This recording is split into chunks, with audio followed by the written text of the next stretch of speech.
News 18ಗೆ ಸ್ವಾಗತ. ನಾನು ಶ್ರುತಿರಾಜ್. ಇವತ್ತು ವರನಟ ಡಾಕ್ಟರ್ ರಾಜ್ಕುಮಾರ್ ಅವರ 95ನೇ ಹುಟ್ಟುಹಬ್ಬ. ಕನ್ನಡಿಗರಿಗಾಗಿ, ಕನ್ನಡಿಗರಿಂದ, ಕನ್ನಡಕ್ಕಾಗಿ ಬಾಳಿ ಬದುಕಿದ ಮೇರುನಟ, ಹೆಮ್ಮೆಯ ಕನ್ನಡಿಗ. ಇತಿಹಾಸದಲ್ಲಿ ಶ್ರೇಷ್ಠ ನಟರಲ್ಲಿ ಒಬ್ಬರು ಡಾಕ್ಟರ್ ರಾಜ್ಕುಮಾರ್. ಮೆಚ್ಚಿನ ನಾಯಕನ ಹುಟ್ಟುಹಬ್ಬವನ್ನ ನಾಡಿನಾದ್ಯಂತ ರಾಜ್ ಅಭಿಮಾನಿಗಳು ಆಚರಿಸುತ್ತಿದ್ದಾರೆ. ಲಗ್ಗೆರೆಯಲ್ಲಿರುವ ಡಾಕ್ಟರ್ ರಾಜ್ ಸ್ಮಾರಕಕ್ಕೆ ಅಭಿಮಾನಿಗಳ ದಂಡೇ ಹರಿದು ಬರ್ತಾ ಇದ್ದು ನೆಚ್ಚಿನ ನಟನಿಗೆ ನಮನ ಸಲ್ಲಿಸುತ್ತಿದ್ದಾರೆ.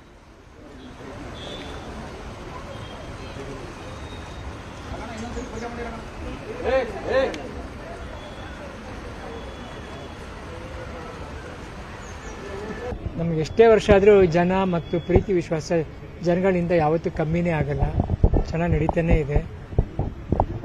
ಎಲೆಕ್ಷನ್ ಕೋಡ್ ಆಫ್ ಕಂಡಕ್ಟ್ರಿಂದ ಸ್ವಲ್ಪ ಕ್ರೌಡ್ನ ಕಮ್ಮಿ ಮಾಡಿಸಿದ್ದಾರೆ. ಇನ್ನು ಸರ್ಕಾರದಿಂದ ಫಂಕ್ಷನ್ ಆಗಬೇಕಾಗಿತ್ತು ಇವತ್ತು, ಅದು ಆಗಲಿಲ್ಲ. ಒಂದು 2-3 ವರ್ಷ ಹಂಗಾಗಿತ್ತು. ಇನ್ನು ಅವರ ಮಾರ್ಗದರ್ಶನಗಳನ್ನೇ ನಾವು ತಗೊಂಡು ಹೋಗ್ತೀವಿ. ಇವತ್ತೊಂದು ವಿಶೇಷವಾದ ವೃಕ್ಷಧ್ವನಿ ಪ್ರಾಜೆಕ್ಟ್ ಅಂತ ನಮ್ಮ ಸ್ನೇಹಿತರೊಬ್ಬರು ಮಾಡಿ, ಯಾವ ಥರ ನೋಡಿ, ಈಗ ಮನುಷ್ಯರಿಗೆ ಒಂದು ಭಾಷೆ ಇದೆ. ನಮ್ಮ ತಂದೆಯವರು ಗಿಡದ ಹತ್ರ ಹೋಗಿ ಮಾತಾಡ್ತಿದ್ರು, ಹೂ ಬಗ್ಗೆ ಎಷ್ಟು ಚೆನ್ನಾಗಿ ಬೆಳೆದಿದೆ ಯಾಕಂತ ನೀನು ಅಂತ ಹೇಳಿ, ಇದರ ಜೊತೆ ಬೆಳೆ ಬೆಳೆದಾಗೆಲ್ಲ ಹೋಗಿ ಮಾತಾಡೋರು. ಇವತ್ತು ಅದೊಂದು ಸೈನ್ಸ್ ಆಗಿದೆ, ಮಾಡರ್ನ್ ಟೆಕ್ನಾಲಜಿ ಆಗಿದೆ. ಅದನ್ನು ರೆಕಾರ್ಡ್ ಮಾಡೋರು ಅಂದರೆ ಅದನ್ನು ಒಂದು ರೆಕಾರ್ಡ್ ಮಾಡ್ತಾರೆ, ಆ ವೇವ್ಸಿಂದ ಅದು ಇನ್ಸ್ಟ್ರೂಮೆಂಟಾಗಿ ಕನ್ವರ್ಟ್ ಮಾಡ್ತಾರೆ. ಅಂದರೆ ಅವುಗಳು ಮಾತಾಡುತ್ತೆ ಅಂತ. ಇತ್ತೀಚೆಗೆ ಅವ್ರು ಗಾಜೂರ್ಗೆ ಹೋಗಿ, ನಮ್ಮ ತಂದೆಯವ್ರು ಕೂತ್ಕೊತಿದ್ದು ಆಲದ ಮರ ಇದೆ, ನಮ್ಮ ತಾತವ್ರ ಕಾಲದ್ದು, ಅಲ್ಲಿ ನಮ್ಮ ತಂದೆಯವ್ರು ಕೂತ್ಕೊ ಆಲದ ಮರ ಅಂತಿದೆ, ಅಲ್ಲಿ ಹೋಗಿ ರೆಕಾರ್ಡ್ ಮಾಡ್ಕೊಂಡ್ಬಂದವ್ರೆ. ಆ ಒಂದು ಸುಂದರವಾದ ಒಂದು ಕೆಲಸನ ಇವತ್ತು ನನ್ನ ಕೈಯಿಂದ ಅನಾವರಣೆ ಮಾಡಿಸ್ತಾ ಇದ್ದಾರೆ. ನಿಮ್ಮೆಲ್ಲರ ಪ್ರೀತಿ ಅದ್ರ ಮೇಲೆ. ಇನ್ನು ಡಾಕ್ಟರ್ ರಾಜ್ಕುಮಾರ್ ಸ್ಮಾರಕಕ್ಕೆ ಅಭಿಮಾನಿಗಳ ದಂಡೆ ಆಗಮಿಸ್ತಾ ಇದೆ. ಈ ಬಗ್ಗೆ ನಮ್ಮ ಪ್ರತಿನಿಧಿ ಶರಣು ಹಂಪಿ ನಡೆಸಿರುವ ಪ್ರತ್ಯಕ್ಷ ವರದಿ ಇದೆ, ಬನ್ನಿ ನೋಡೋಣ. ಡಾಕ್ಟರ್ ರಾಜ್ಕುಮಾರ್ ಜನ್ಮ ದಿನಾಚರಣೆ ಹಿನ್ನೆಲೆಯಲ್ಲಿ ಕಂಠೀರವ ಸ್ಟುಡಿಯೋದಲ್ಲಿ ಸಾಕಷ್ಟು ಜನ ಬೆಳಗ್ಗೆಯಿಂದಲೇ ಅಭಿಮಾನಿಗಳು ಆಗಮಿಸ್ತಾ ಇದ್ದಾರೆ. ರಾಜ್ಯದ ವಿವಿಧ ಮೂಲೆಗಳಿಂದನೂ ಕೂಡ ಡಾಕ್ಟರ್ ರಾಜ್ಕುಮಾರ್ ಅವರ ಸಮಾಧಿಯ ವೀಕ್ಷಣೆ ಮಾಡಲಿಕ್ಕೆ, ದರ್ಶನವನ್ನು ಪಡೆಯಲಿಕ್ಕೆ ಆಗಮಿಸಿದ್ದಾರೆ. ಅದಕ್ಕೂ ಮುಖ್ಯವಾಗಿ ಪುನೀತ್ ರಾಜ್ಕುಮಾರ್ ಅವರ ಸಮಾಧಿಯನ್ನ ಮತ್ತೊಮ್ಮೆ ದರ್ಶನ ಮಾಡಬಹುದು ಅನ್ನೋದು ಬಹುತೇಕ ಅಭಿಮಾನಿಗಳ ಆಶೆ ಆಗಿರೋದು. ಈ ಹಿನ್ನೆಲೆಯಲ್ಲಿ ಈಗಾಗಲೇ ಡಾಕ್ಟರ್ ರಾಜ್ಕುಮಾರ್ ಸಮಾಧಿಯ ಮುಂಭಾಗದಲ್ಲಿ ಚೇರ್ನ ವ್ಯವಸ್ಥೆ ಮಾಡಿದ್ದಾರೆ. ಸಾಕಷ್ಟು ಅಭಿಮಾನಿಗಳು ಕೂಡ ಬಂದಿದ್ದಾರೆ, ಹಿರಿಯ ಅಭಿಮಾನಿಗಳು ಕೂಡ ಇದ್ದಾರೆ. ಬೆಳಗ್ಗೆ ಶಿವಣ್ಣ ಮತ್ತು ಗೀತಕ್ಕ ಇಬ್ರು ಕೂಡ ಆಗಮಿಸಿ ಡಾಕ್ಟರ್ ರಾಜ್ಕುಮಾರ್ ಸಮಾಧಿ ಮತ್ತು ಪಾರ್ವತಮ್ಮ ಮತ್ತು ಪುನೀತ್ ಅವರ ಸಮಾಧಿಯ ದರ್ಶನವನ್ನ ಪಡೆದ್ರು. ಇಲ್ಲಿ ಸಾಕಷ್ಟು ಜನ ಅಭಿಮಾನಿಗಳಿದ್ದಾರೆ, ಅವ್ರನ್ನೇ ಮಾತಾಡ್ಸ್ತಾ ಹೋಗೋಣ, ಏನ್ ಹೇಳ್ತಾರೆ ಅಂತೇಳಿ. ಮೇಡಮ್, ತಾವು ಎಲ್ಲಿಂದ ಬಂದಿದ್ದೀರಿ? ಡಾಕ್ಟರ್ ರಾಜ್ಕುಮಾರ್ ಅವ್ರ ಸಿನಿಮಾ ಅಂದ್ರೆ ನಿಜವಾಗ್ಲೂ ಒಂದು ಆದರ್ಶ ಅನ್ನೋ ರೀತಿಯಾಗಿ ಇದ್ದಿದ್ದು. ಹೌದು, ನಾವು ಧಾರವಾಡ ಜಿಲ್ಲೆಯಿಂದ ಬಂದಿದ್ದೇವೆ, ಅಣ್ಣಿಗೇರಿ ತಾಲೂಕಿನಿಂದ. ನಾವು ಇವತ್ತು ಸುಮ್ಮನೆ ನಿನ್ನೆ ಬೆಂಗಳೂರು ಟ್ರಿಪ್ ಅಂತ ಬಂದ್ವಿ. ಇವತ್ತು ನಮ್ಗೆ ಒಳ್ಳೆ ಒಂದು ಅಪಾರ್ಚುನಿಟಿ ಸಿಕ್ತು. ಇವತ್ತು ಡಾಕ್ಟರ್ ರಾಜ್ಕುಮಾರ್ ಅವ್ರ ಬರ್ತ್ಡೇನು ಕೂಡ ಹೌದು. ನಾವು ಮೊದಲು ನಮ್ಮ ಅಜ್ಜಿ ತಾತ, ನಮ್ಮ ಅಪ್ಪ ಅಮ್ಮನ ಕಾಲದಿಂದನೂ ರಾಜ್ಕುಮಾರ್ ಕುಟುಂಬದ ಅಭಿಮಾನಿಯಾಗಿದ್ದೇವೆ. ಅವ್ರ ಒಳ್ಳೆ ಚಿತ್ರಗಳು ಎಷ್ಟೋ ನಮ್ಮ ಕನ್ನಡ ಚಿತ್ರರಂಗಕ್ಕೆ ಸ್ಫೂರ್ತಿದಾಯಕ ಆಗಿದವು. ಹಿರಿಯಜ್ಜಿ ಇದ್ದಾರೆ ಅಭಿಮಾನಿ, ಅವರು ಕೂಡ ಬಂದಿದ್ದಾರೆ, ಅವ್ರನ್ನು ಮಾತಾಡ್ಸೋಣ. ಅಜ್ಜಿ, ತಾವು ಎಲ್ಲಿಂದ ಬಂದಿದ್ದೀರಿ? ದರ್ಶನ ಮಾಡಿದ್ರಿ? ಮಾಡಿದೇವ್ರಿ. ರಾಜ್ಕುಮಾರ್ ಅವ್ರ ಬಗ್ಗೆ ನೆನ್ಸ್ಕೊಂಡ್ರೆ ಅವ್ರ ಸಿನಿಮಾಗಳು, ಪ್ರತಿ ಸಿನಿಮಾಗಳು ಕೂಡ ಆದರ್ಶದ ರೀತಿಯಾಗಿ ಸಿನಿಮಾಗಳ್ರಿ. ನೋಡ್ತೇವ್ರಿ, ದಿವಸ ನೋಡ್ತೇವ್ರಿ. ಎಷ್ಟು ಇದು ಅಂತ ಭಕ್ತಿಯವರು, ಎಲ್ಲಾ ಜನದ ಮೇಲೆ ಎಷ್ಟು ಭಕ್ತಿಯವರ ಅಂತ ಸೇವಾ ಮಾಡ್ತೇವ್ರಿ. ಪುನೀತ್ ಅವರು ಪಕ್ಕದಲ್ಲಿ ಸಮಾಧಿ ಇದ್ದಾರೆ, ಅವ್ರು ನೋಡಕ್ಕೂ ಆಗ್ತಾ ಇಲ್ಲ. ಸಮಾಧಿ ಬಹಳಷ್ಟು ಜನನು ಕೂಡ ಕಣ್ಣೀರ್ ಹಾಕ್ತಾ ಇದ್ದಾರೆ. ಏನ್ ಮಾಡ್ಬೇಕ್ರಿ, ಅವ್ರದ್ದು ಅಷ್ಟೇ ಇದು ಇತ್ತು, ದೇವರ ಆಟ ಅದಾರ. ಮೇಡಮ್, ರಾಜ್ಕುಮಾರ್ ಜನ್ಮ ದಿನಾಚರಣೆ ಪ್ರತಿ ವರ್ಷ ಬರ್ತಾ ಇದ್ದಾರೆ, ಇಲ್ಲಿ ನೋಡಿದ ಸಾಕಷ್ಟು ಅಭಿಮಾನಿಗಳು ಬಂದಿದ್ದಾರೆ. ರಾಜ್ಕುಮಾರ್ ನನ್ನ childhood crush actually Rajkumar. So Rajkumar movies ನೋಡಿನೇ ಬೆಳೆದಿರೋದು. ನಮ್ಮ ಬಾಯ್ ಫ್ರೆಂಡು ಬಂದಿದ್ದಾರೆ. So we were listening to Rajkumar songs ಬರೋವಾಗ್ಲೂ. ಸೊ ರಾಜ್ಕುಮಾರ್ ಇಸ್ ಇಮೋಷನ್, ನಮಗೆ ಅದು ಭಾವನೆ. ರಾಜ್ಕುಮಾರ್ ಅಂದ್ರೆ ಒಂದು ಭಾವನೆ ತರ, ಅದು just not an actor. This Rajkumar ಅಂದ್ರೆ ಪ್ರೀತಿನೂ ಹುಟ್ಟುತ್ತೆ. ಅವ್ರ ಹಾಡ್ ಕೇಳ್ತಾ ಇದ್ರೆ ನಮ್ಮ ಜೀವನದಲ್ಲಿ ಒಂದೊಂದು ಮೊಮೆಂಟ್ಸ್ ಏನಿದೆಯಲ್ಲ ಅದನ್ನ ರಿಲೇಟ್ ಮಾಡಕ್ ಶುರು ಮಾಡ್ತೀವಿ ರಾಜ್ಕುಮಾರ್ ಸಾಂಗ್ಸ್ ಕೇಳ್ತಿದ್ರೆ. ಸೊ ಇದು beautiful human being. Message oriented madam, ಅವ್ರು ಮಾಡಿರೋ ಎಲ್ಲಾ ಸಿನಿಮಾಗಳು ಕೂಡ message oriented. Message oriented at the same time ಎಲ್ಲಾನು ಪ್ರೀತಿ ತುಂಬಿರ್ತಾ ಇತ್ತು. ಎಲ್ಲಾ ರೋಲ್ಸ್ ಅಲ್ಲೂ ಆಗಿರ್ಬೋದು, ಎಲ್ಲಾ ರೋಲ್ಸ್ ಅಲ್ಲೂ ಕಂಪ್ಲೀಟ್ ಜೀವ ತುಂಬಿ ನಟನೆ ಮಾಡ್ತಾ ಇದ್ರು. ಸೊ ರಾಜ್ಕುಮಾರ್ ತರ ಇನ್ನೊಂದು ಆಕ್ಟರ್ ಹುಟ್ಟಕ್ ಸಾಧ್ಯನೇ ಇಲ್ಲ. So I am very happy about that. ಖುಷಿ ಆಗುತ್ತೆ ಅದನ್ನು ಶೇರ್, ಬಿಕಾಸ್ ನನ್ನ ಬಾಯ್ ಫ್ರೆಂಡ್ ಮಲ್ಲು, ನಮ್ಮ ಕೇರಳ ಅವರು ಕನ್ನಡ ಸಾಂಗ್ ಹಾಡ್ತಾರೆ. ಹಾಡ್ಕೊಂಡೇ ಬರ್ತಿದ್ರು. ಸೊ ಅವರು ಕನ್ನಡ ಕಲಿತಾ ಇದ್ದಾರೆ. ಕನ್ನಡ ರಾಜ್ಕುಮಾರ್ ಹಾಡಂದ್ರೆ ತುಂಬಾ ಇಷ್ಟ ಅವ್ರಿಗೂ. ಒಂದೊಂದು ಪದಾನು ಕೇಳ್ತಿರ್ತಾರೆ, ಇದರ ತಾಯಿನೋ ಎಷ್ಟು ಸುಂದರವಾಗಿ ಆಡ್ತಾರೆ ರಾಜ್ಕುಮಾರ್. ಇಮೋಷನ್ಸ್ ಎಷ್ಟು ಒಂಥರ ಒಳಗೆ ಇಮೋಷನ್ಸ್ ಬರುತ್ತೆ ಹಾಡ್ ಕೇಳ್ತಾ ಇದ್ರೆ ಅಂತ. So Rajkumar is an emotion. Rajkumar is a big deal for us. Thank you. So ಇದು ಅಭಿಮಾನಿಗಳು ಸಾಕಷ್ಟು ಜನ ಬರ್ತಿರೋದು. ಪ್ರತಿಯೊಬ್ಬರು ಕೂಡ ಅವರ ಚಿತ್ರಗಳು ಮತ್ತು ಅವರ ಚಿತ್ರದ ಸಂದೇಶಗಳನ್ನ ನೆನಪು ಮಾಡ್ಕೊಳ್ತಾ ಇದ್ದಾರೆ. ಬೆಂಗಳೂರಿಂದ ಕ್ಯಾಮರಾ ಪರ್ಸನ್ ಶಿವಕುಮಾರ್ ಜೊತೆ ಶರಣು ಹಂಪಿ, ನ್ಯೂಸ್ 18. ಡಾಕ್ಟರ್ ರಾಜ್ಕುಮಾರ್ ಹುಟ್ಟುಹಬ್ಬದ ಹಿನ್ನೆಲೆ ಈ ಬಾರಿಯೂ ಕೂಡ ಗುಬ್ಬಿಯಿಂದ ಸುಮಿತ್ರಾಬಾಯಿ ಎಂಬ ಅಜ್ಜಿ ಕಡಲೆಪುರಿ ಹಾರವನ್ನ ತಂದಿದ್ದಾರೆ. ಅಜ್ಜಿ ಜೊತೆಗೆ ನಮ್ಮ ಪ್ರತಿನಿಧಿ ಶರಣು ಹಂಪಿ ನಡೆಸಿರುವಂತಹ ಪ್ರತ್ಯಕ್ಷ ವರದಿ ಇದೆ, ಬನ್ನಿ ಅದನ್ನು ಕೂಡ ನೋಡೋಣ.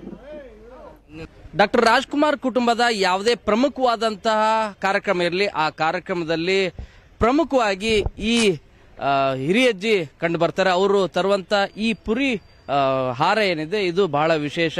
ಬನ್ನಿ ಈಗ ಸುಮಿತ್ರಾ ಬಾವಿ ಇದ್ದಾರೆ, ಅವ್ರನ್ನೇ ಮಾತಾಡ್ಸೋಣ.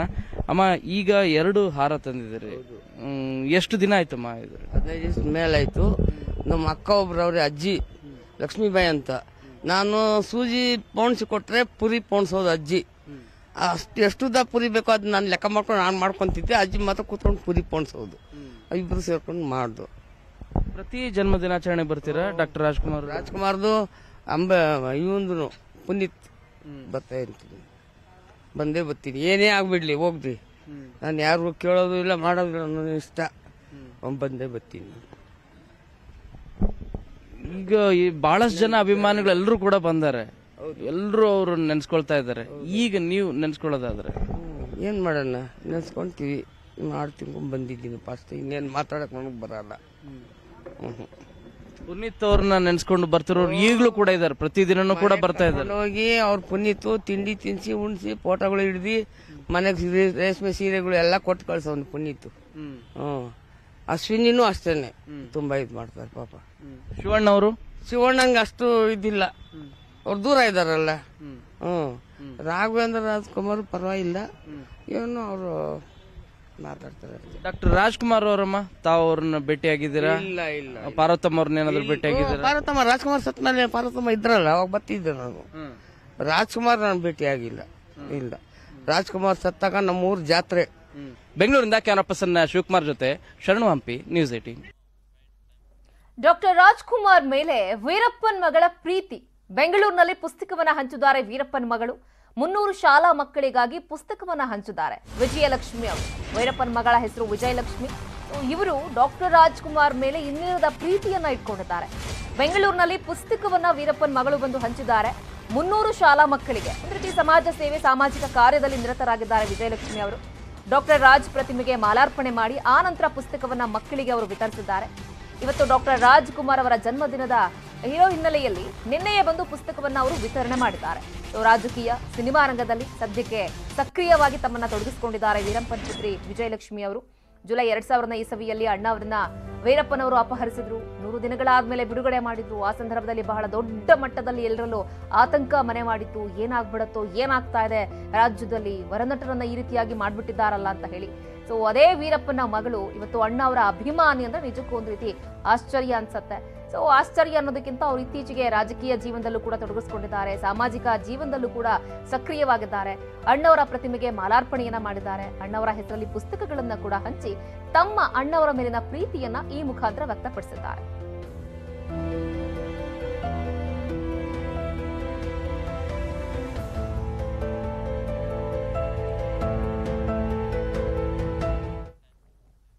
ಇವತ್ತು ಕ್ರಿಕೆಟ್ನ ದೇವರು ಸಚಿನ್ ತೆಂಡೂಲ್ಕರ್ ಅವರ 50ನೇ ಹುಟ್ಟುಹಬ್ಬ. ಸೊ ಇವತ್ತು ಸಚಿನ್ ಅಭಿಮಾನಿಗಳು ತಮ್ಮ ಮೆಚ್ಚಿನ ಆಟಗಾರನಿಗೆ ವಿಶೇಷವಾಗಿ ಶುಭಾಶಯಗಳನ್ನು ತಿಳಿಸ್ತಾ ಇದ್ದಾರೆ.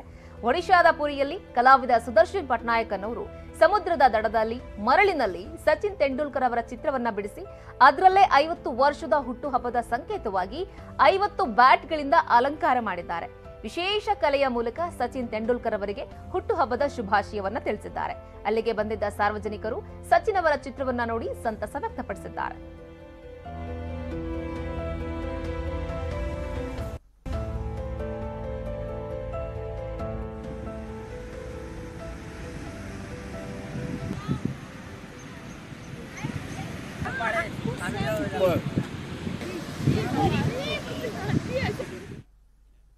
ಮೊನ್ನೆ ಹಾಗೂ ನಿನ್ನೆ ಶೃಂಗೇರಿಯಲ್ಲಿ ಚಂಡಿಕಾ ಯಾಗ ನಡೆಸಿದಂತಹ ಡಿಕೆ ಶಿವಕುಮಾರ್ ಕುಟುಂಬ ಇವತ್ತು ಕೊಲ್ಲೂರಿನ ಮೂಕಾಂಬಿಕಾ ಸನ್ನಿಧಿಯಲ್ಲಿ ನವಚಂಡಿಕಾ ಯಾಗವನ್ನ ನೆರವೇರಿಸಿದೆ. ಇಷ್ಟಾರ್ಥ ಸಿದ್ಧಿಗಾಗಿ ಡಿಕೆಶಿ ದಂಪತಿ ನಿನ್ನೆಯಿಂದಲೂ ಕೂಡ ಕೊಲ್ಲೂರಿನಲ್ಲಿ ನವಚಂಡಿಕಾ ಯಾಗವನ್ನ ನೆರವೇರಿಸಿದ್ದಾರೆ.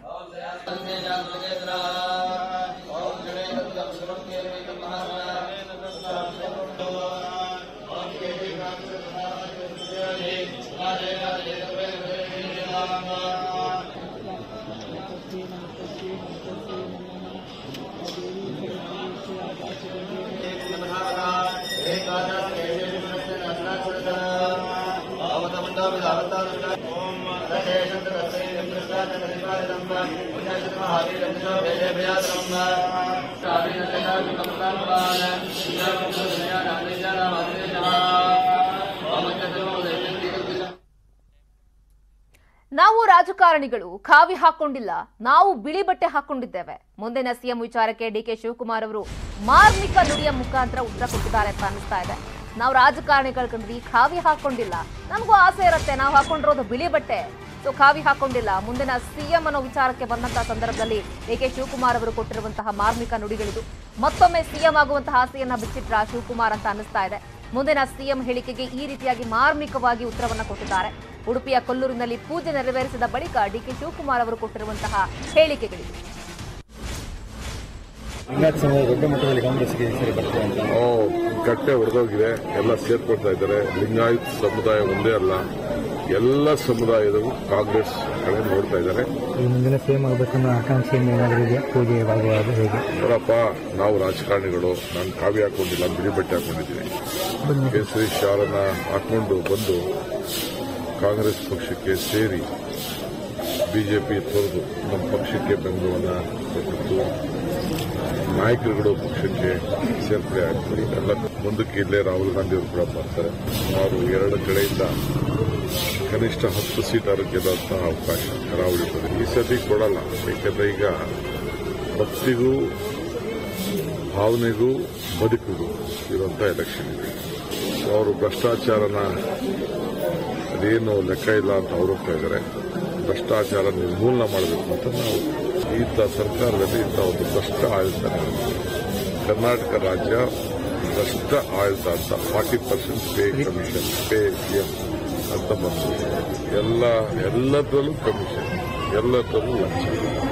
ಈಗ ವೈಸ್ ಚಾನ್ಸಲರ್ಗೆ ಲಂಚ ಕೊಟ್ಟಿದ್ದೀವಿ ಅಂತ ಪ್ರತಾಪ್ ಸಿಂಹ ಹೇಳಿದ್ನ, ನಾನು ಹೇಳಿದ್ವ? ಕಾಂಗ್ರೆಸ್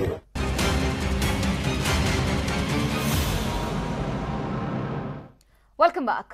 ರಾಜ್ಯ ವಿಧಾನಸಭಾ ಚುನಾವಣೆಗೆ ಜೆಡಿಎಸ್ ಭರ್ಜರಿಯ ತಯಾರಿಯನ್ನ ಮಾಡಿಕೊಳ್ತಾ ಇದೆ. ಶೀಘ್ರದಲ್ಲೇ ಜೆಡಿಎಸ್ನಿಂದ ಒಂದು ಅಧಿಕೃತ ಪ್ರಣಾಳಿಕೆ ಬಿಡುಗಡೆಯಾಗುತ್ತೆ. ಜೆಡಿಎಸ್ ಕೂಡ ಯಾವ್ಯಾವ ರೀತಿಯಾಗಿ ತಯಾರಿಗಳನ್ನು ಮಾಡ್ಕೊಳ್ಬೇಕು ಆ ನಿಟ್ಟಿನಲ್ಲೆಲ್ಲ ಕೂಡ ಈಗಾಗಲೇ ಎಲ್ಲ ವೆಲ್ ಪ್ರಿಪೇರ್ಡ್ ಮಾಡ್ಕೊಂಡಿದೆ. ಸೊ ಪ್ಲಾನ್ಗಳನ್ನು ಕೂಡ ಹಾಕೊಂಡಿದೆ. ಪಂಚರತ್ನ ಯೋಜನೆಯನ್ನ ಮಾಡಿದ್ರು ಯಶಸ್ವಿಯಾಗಿ. ಅದರ ಜೊತೆಗೆ ಈಗ ಮತ್ತೊಂದಷ್ಟು ಕಾರ್ಯಕ್ರಮಗಳನ್ನು ಅವರು ಪ್ರಣಾಳಿಕೆಯ ಮುಖಾಂತರ ಘೋಷಣೆ ಮಾಡುವಂತಹ ಸಾಧ್ಯತೆಗಳು ಕಂಡು ಬರ್ತಾ ಇದೆ. ಸೊ ಪ್ರಣಾಳಿಕೆಯ ಮುಖಾಂತರ ಎಲ್ಲರನ್ನ ಕೂಡ ಸೆಳೆಯುವಂತಹ ಕೆಲಸವನ್ನ ಕೂಡ ಜೆಡಿಎಸ್ ಮುಖಂಡರು ಮಾಡ್ತಾ ಇದ್ದಾರೆ. ಜೆಡಿಎಸ್ 2 ಪ್ರಣಾಳಿಕೆ. ಈ ಬಗ್ಗೆ ಮತ್ತಷ್ಟು ಮಾಹಿತಿಯನ್ನು ಕೊಡ್ತಾರೆ ನಮ್ಮ ಪ್ರತಿನಿಧಿ ತಿಮ್ಮೇಗೌಡ ನೇರ ಸಂಪರ್ಕದಲ್ಲಿ ಜಾಯ್ನ್ ಆಗ್ತಾ ಇದ್ದಾರೆ. ತಿಮ್ಮೇಗೌಡ, ಪ್ರಮುಖವಾಗಿ ಜೆಡಿಎಸ್ನವರು ಪ್ರಣಾಳಿಕೆಯ ಮುಖಾಂತರವೇ ಎಲ್ಲರನ್ನ ಸೆಳೆಯುವಂತಹ ಕೆಲಸಗಳನ್ನ ಮಾಡ್ತಾ ಇದ್ದಾರೆ. ಸೊ ಶೀಘ್ರವೇ ಪ್ರಣಾಳಿಕೆ ಅಧಿಕೃತವಾಗಿ ಬಿಡುಗಡೆ ಕೂಡ ಮಾಡಲಾಗುತ್ತೆ. ಈ 2 ಪ್ರಣಾಳಿಕೆಗಳ ಸ್ಪೆಷಾಲಿಟಿ ಏನು? ಸೊ ಯಾವ ನಿಟ್ಟಿನಲ್ಲಿ ಜೆಡಿಎಸ್ ಈ ಬಾರಿಯ ಅಖಾಡಕ್ಕೆ ಧುಮುಕ್ತಾ ಇದೆ ಹಾಗಾದ್ರೆ?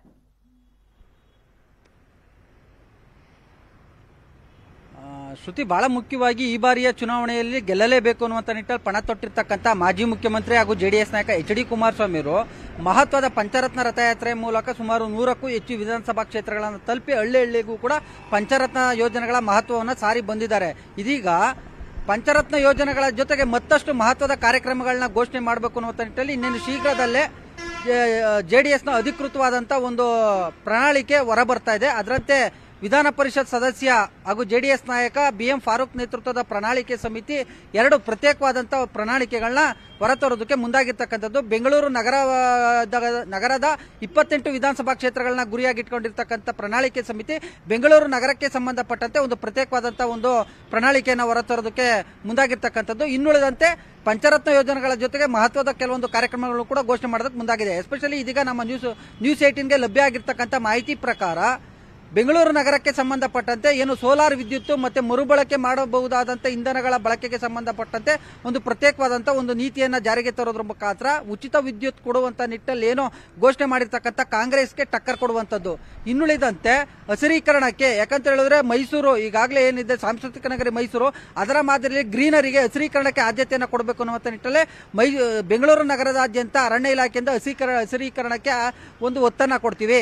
ಎಸ್ಪೆಷಲಿ ಈಗಾಗಲೇ ಏನು ಮೆಟ್ರೋ ರೈಲು ಮಾರ್ಗದ ಮುಖಾಂತರ ಈಗಾಗಲೇ ಸ್ವಲ್ಪ ಸುಗಮ ಸಂಚಾರಕ್ಕೆ ಅನುವು ಮಾಡಿಕೊಡ್ಲಾಗಿದೆಯಲ್ಲ, ಅದರಂತೆ ಪ್ಯಾರಲಲ್ ರಸ್ತೆಗಳಿದ್ದಾವೆ, ಪ್ಯಾರಲಲ್ ಮಾರ್ಗಗಳು, ಅವನ್ನು ಕೂಡ ಮತ್ತಷ್ಟು ಅಭಿವೃದ್ಧಿ ಪಡಿಸ್ತೀವಿ ಎನ್ನುವಂತ ನಿಟ್ಟಲ್ಲಿ.